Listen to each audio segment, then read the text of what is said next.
This week, 8 American technology giants banded together to voice their anger against the American government's surveillance of their customers. And joining us now to help explain the power dynamics between these global tech giants and the domestic government, here's technology analyst Carmi Levy, who has been on this program numerous times, but never in this studio. There's always a first time for everything, and Steve. I'm glad it's happening tonight. That's great. Carmi, great to see you again. Thanks for having me. Get comfy, because I want to just sort of set up my first question to you by pointing out what you know, the NSA granting access to private customer accounts of the American technology giants through this surveillance program called Prism. Here's what the Washington Post had to say about that. This from the Post back in the summer. The technology companies whose cooperation is essential to Prism operations include most of the dominant global players of Silicon Valley, according to the document. They are listed on a roster that bears their logos in order of entry into the program: Microsoft, Yahoo, Google, Facebook, Paltalk, AOL, Skype, YouTube, Apple. Government officials and the document itself made clear that the NSA regarded the identities of its private partners as Prism's most sensitive secret, fearing that the companies would withdraw from the program if exposed. Quote, 98% of Prism production is based on Yahoo, Google, and Microsoft. We need to make sure we don't harm these sources, the briefing's author wrote in his speaker's notes. Okay, what was the original response from these companies when their participation in these acts was first revealed? It was remarkably tepid, Steve. I mean, I think consumers were looking for them to be righteously indignant. Well, the government's been dipping into our data wells here. Therefore, we have to, of course, resist this, oppose it. How dare you do something like that? We didn't see that at all. It was a fairly kind of quiet response, maybe a little bit of protest. The story will come up. They were essentially constrained from telling the full story at the time. And I think also there was consumers obviously over the year have become a little bit more hesitant about issues related to privacy. What they're seeing is they can't trust anyone, and they're looking to these companies to say something that'll make us trust you. They didn't see it. Why so low-key out of the gate? Well, I think because, first of all, these are issues of national security. I think there were agreements in the background. There's a lot of secrecy, a lot of people at levels of clearance that you and I can only dream of. And they probably wanted to say something that would sort of give them the right PR, spin it the way they wanted it to be spun. But they were probably not allowed to do so by virtue of some of the agreements they might have signed previously. Well, these companies, who I gather in their private business dealings can't stand each other because they're very competitive with each other, somehow managed to come together, all 8, creating a campaign website called reformgovernmentsurveillance.com, and they wrote a letter to President Obama and Congress, and I'm going to quote from this letter now. It says, "Dear Mr. President and members of Congress, we understand that governments have a duty to protect their citizens, but this summer's revelations highlighted the urgent need to reform government surveillance practices worldwide. The balance in many countries has tipped too far in favor of the state and away from the rights of the individual, rights that are enshrined in our Constitution. This undermines the freedoms we all cherish. It's time for a change. For our part, we are focused on keeping users' data secure, deploying the latest encryption technology to prevent unauthorized surveillance on our networks, and by pushing back on government requests to ensure that they are legal and reasonable in scope. We urge the U.S. to take the lead and make reforms that ensure that government surveillance efforts are clearly restricted by law, proportionate to the risks, transparent, and subject to independent oversight. To see the full set of principles we support, visit reformgovernmentsurveillance.com. Sincerely, it's all of them: AOL, Apple, Facebook, Google, LinkedIn, Microsoft, Twitter, Yahoo." Okay, why did they choose to do this as a joint campaign, all 8 of them together? I think it's to underscore the gravity of what's at stake here. This is unprecedented in the history of the technology industry. Titans of industry don't come together to this degree. These are mortal sworn enemies who would just as soon put a stake in each other than cooperate. And so the fact that they're doing this, I think they recognize that they either live and succeed together or they die together. So they've got to at least try this. The recognition is that if they don't do something, if they don't sort of band together and position themselves against government encroachment into this space, they run the risk of essentially losing the game completely.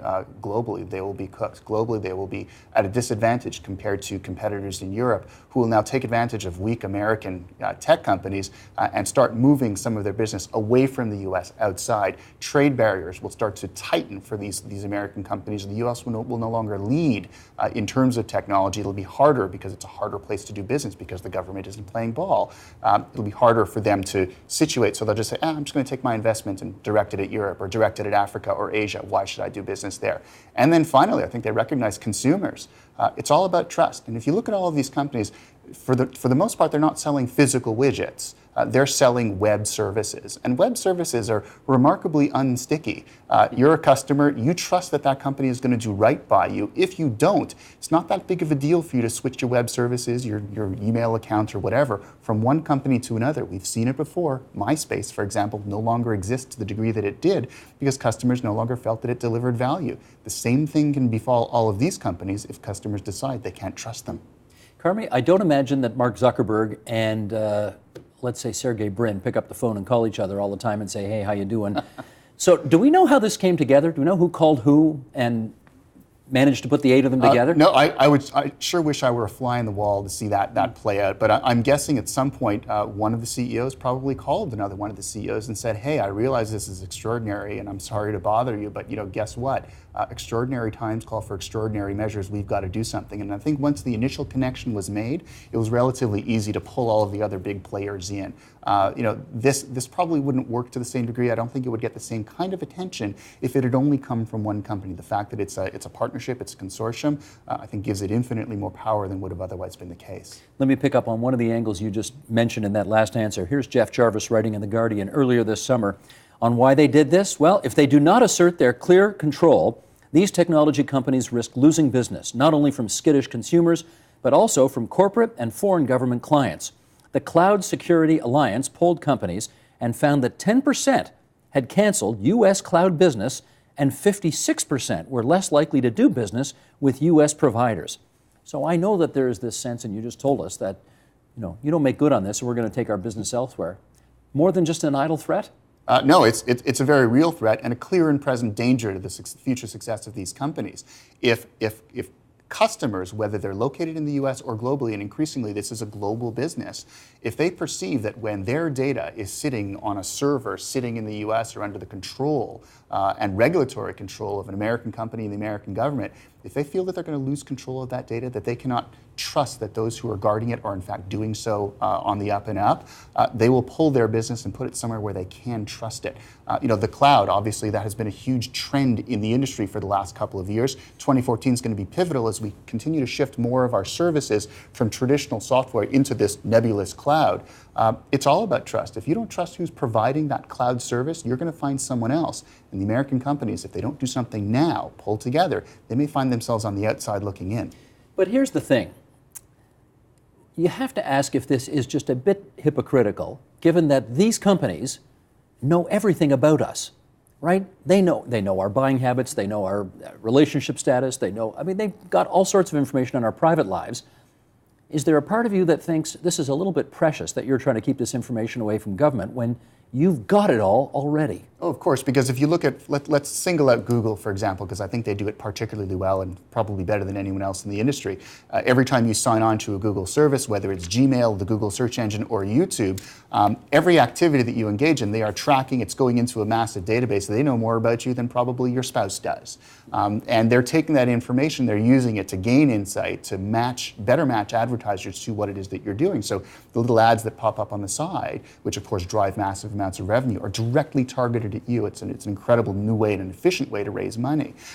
So of course, they're saying, government, it's up to us to do that, right? So this is our business model, and we're using it to generate profit, and we're controlling the rules by which we build that relationship with our customers. They don't want the government to kind of assert their hegemony here and basically let the government determine the rules. Okay, that's the financial argument. How about a moral argument? Are they making that as well?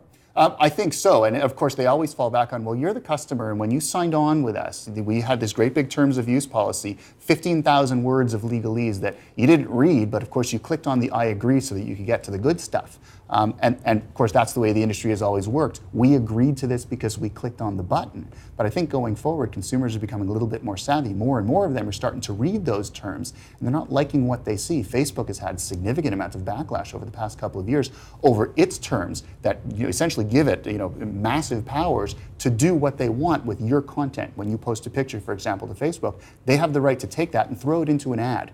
Why? Well, because you agreed to it. And so I think consumers are starting to say, hey, wait a second, let's back away from the precipice here. We want to start controlling that. The companies, of course, as they manage that relationship with their customers, are starting to adapt their processes to that. They realize that competitively they need to. They don't want the government horning in on their territory. This National Security Agency is, of course, an American institution.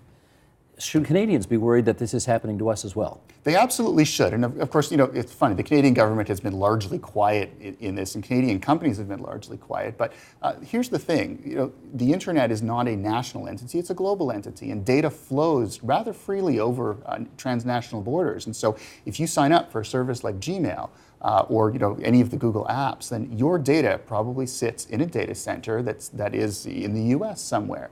And the fact that it is physically located in the US now means that it is subject to American regulatory oversight. So even though you're Canadian and you think that you're protected by your nationality, in reality, your data is just as subject to NSA search and is just as subject to ending up God knows where as an American citizen's is. So we've got to be careful too. Media love David versus Goliath stories. This isn't one of those. This is Goliath versus Goliath. Two different kinds of Goliath, but both still Goliath. These 8 companies, $1.4 trillion in business, transnational, thousands of employees all over the world. How much power do these tech companies wield today? I mean, they certainly have a huge amount of power. Those are huge numbers, and relative to the size of certain governments, they are in fact their own countries. But at the same time, I think we need to recognize that long-term companies come and go. No matter how big they are today, they may not necessarily be here tomorrow. Whereas the government, as we know, the government isn't going to go out of business. We're not going to stop them from existing. And so these companies know that historically they have to do this, or the power that they have today, as impressive as it is by the numbers and by the execution, isn't going to exist tomorrow. So they've got to move, and they've got to move aggressively. So it is Goliath versus Goliath, but the American government is the bigger Goliath? I think so in this case, because the American government knows that it can just fold its arms, hold its breath, and wait everyone else out. At the end, they'll probably be the last one standing.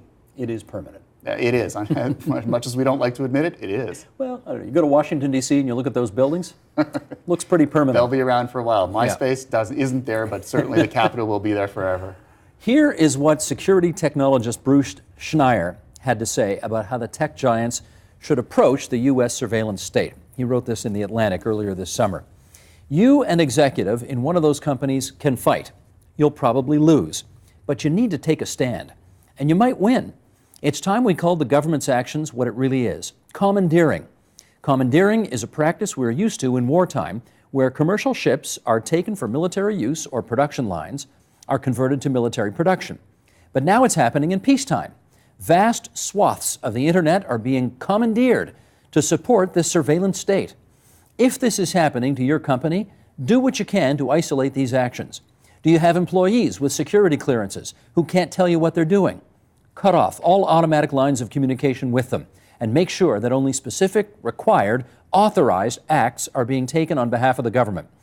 Only then can you look your customers and the public in the face and say that you don't know what is going on, that your company has been commandeered.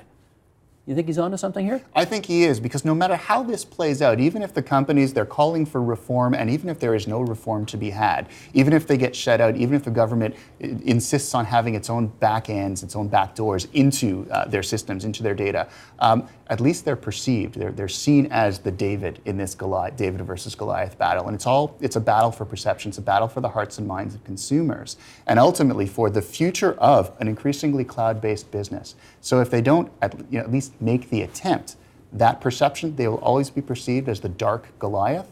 Consumers will never come on board, and they will easily drift to competitors. If they fight the good fight, no matter how it ends up, consumers will stick with them. I wonder how this plays out across the generations, though. People in the older generations, they don't like the notion of their privacy being splayed all over the internet. Young kids today apparently have no problem with it at all. They give all of their own personal private information and whatever bad behavior they do at parties, and they're happy to put those pictures up there to exist forever and ever, amen. So, how much of this do we really need to be worried about, given that one generation and higher seems concerned, but the younger kids today don't seem to care a whit about this. I certainly agree there's a demographic split there, Steve, is that, the very definition of privacy among younger users is very different from that I think older computer users or older anyone really has adhered to.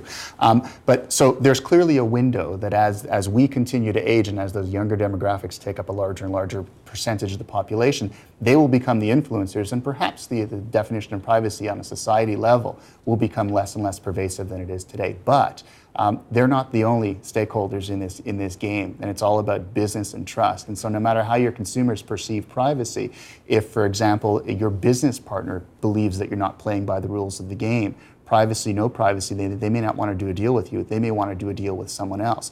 Will you be able to convince federal regulators that you should be able to deliver services in their jurisdiction? Again, if you're not playing by the rules, they may go with someone else or they may shut the door to you. And so consumers, that's certainly one of the battles, but I think there's a regulatory and national and legislative level and battle as well that needs to be understood. And long term, no matter what happens out in the population, you still have to sort of cut through the red tape in order to have the right to deliver those services in the first place. Have you seen any evidence that the American government wants to punish any of these 8 tech companies for not playing along? So far, not yet, because if they did, you would see, talk about an ice age. You would see investment in tech in the U.S. dry up even more than it already is. So that is the absolute kiss of death. I think the American government is going to take its time, and it already is. Obama has promised a panel on oversight and had promised to deliver the report by October. We're still waiting for that report. We're still waiting for a lot of the wheels to continue to move, because this is something that the policy decisions aren't going to be made in a matter of days or weeks. This is months and years, because this will have repercussions and ripples out for decades to come. So they want to take their time. The last thing they want to do is be perceived as bullies at this point in time. Bullies of technology and of business, I guess. That's right, because increasingly technology is not fringe. Technology is now core to the life that we lead. Online is an online component, quite frankly, is half of every headline that we watch on the evening news has some kind of tech component. And so I think there's recognition here that so goes tech, so goes the rest of society. Can you imagine something like this happening, say, 3 or 4 decades ago, where a huge number of very important companies, as a piece of the American economy, simply stand up to the U.S. government and say, stop doing this, you can't do this anymore? Absolutely not, because I think back then, because of the information context within which we lived then compared to today, it was a lot easier to keep something like this under wraps then. And so the large companies would never have felt as threatened because they weren't living in the fishbowl that they are today. They might have been able to keep these things under wraps. Let's not forget, politicians, for example, their lives are led in the public eye today.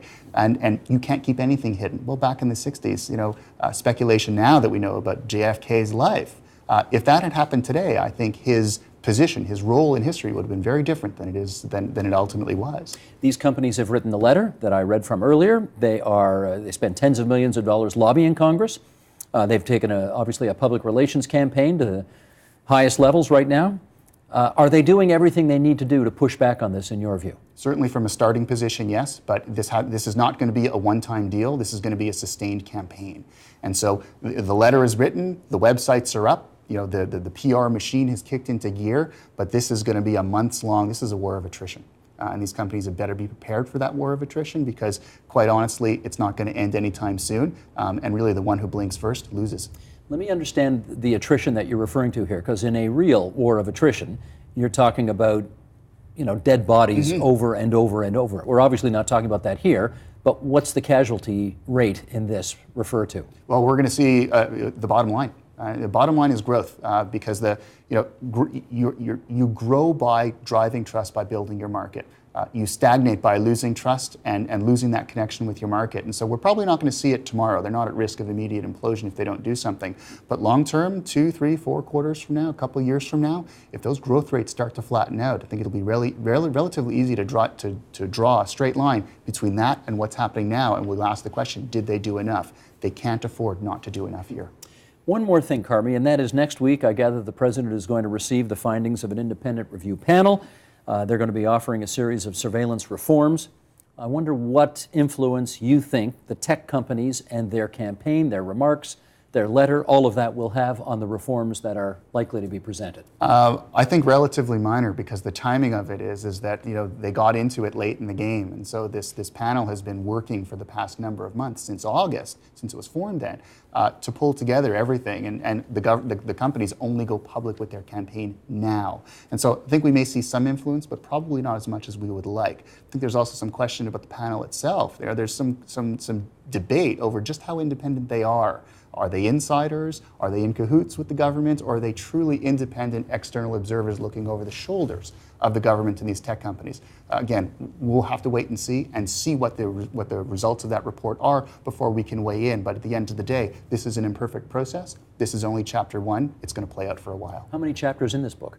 Oh, if this is chapter 1, how much ink do you have in your pen? Long, eh? Exactly. And I don't think we're ever going to get to a point where everybody is satisfied, because the context within which this debate is occurring is constantly changing. The technology is racing forward. Society's ability to leverage that technology also changes. We become more mature. We learn how to challenge. We become less complacent.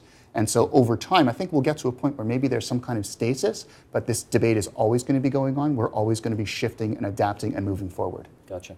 Carmi, always good to see you, this time not on the line from London, but rather in our studio. Safe back to London, and thanks for joining us tonight. Thanks so much, Steve. It was wonderful being here. Terrific. Support Ontario's public television. Donate at tvo.org.